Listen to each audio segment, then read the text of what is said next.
ഇറാനുമായി ഒരു യുദ്ധം സത്യമായി ഉണ്ടായിരിക്കും, യാതൊരു സംശയവും വേണ്ട. അത് നടന്നേ തീരും. അത് വളരെ താമസിയാതെ നടക്കുകയും ചെയ്യും. ഇറാനുമായി യുദ്ധം വന്നാൽ മിഡിൽ ഈസ്റ്റ് ഇനിയും അട്ടിമറിയും. മിഡിൽ ഈസ്റ്റ് അട്ടിമറിഞ്ഞാൽ നമ്മുടെ സാമ്പത്തിക സ്രോതസ് മുഴുവനും നശിച്ചു. അതുകൊണ്ട് എക്കണോമിക്കൽ സിസ്റ്റത്തെ കൃത്യമാക്കാൻ നമ്മൾ പഠിക്കണം. സൂക്ഷിച്ച് ചെലവഴിക്കാൻ പഠിച്ചവർക്ക് ദാരിദ്ര്യം വരികയില്ലെന്ന് മുഹമ്മദ് മുസ്തഫ സ്വല്ലല്ലാഹു. ഇത് നിങ്ങൾ ഒന്നും കൂടി ശ്രദ്ധിക്കണം. ഞാനിത് വളരെ പണ്ടേ നിങ്ങളോട് പറയുന്നുണ്ട്. ഇനി ഒരു യുദ്ധം ഉണ്ടാവുകയാണെങ്കിൽ അത് ഇറാൻ. ഞാൻ 2000 മുതൽ പറയുന്ന വർത്താനാണ്.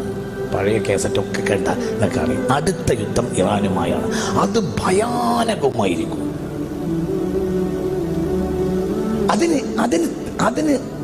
അതിനാരാ ചെയ്യുക? അതിന് മറ്റുള്ളവരാണ് ചെയ്യുക. എന്തുകൊണ്ട്? ഒരു നഷ്ടവും അവർക്കില്ല. നഷ്ടം ആർക്കുള്ളത്?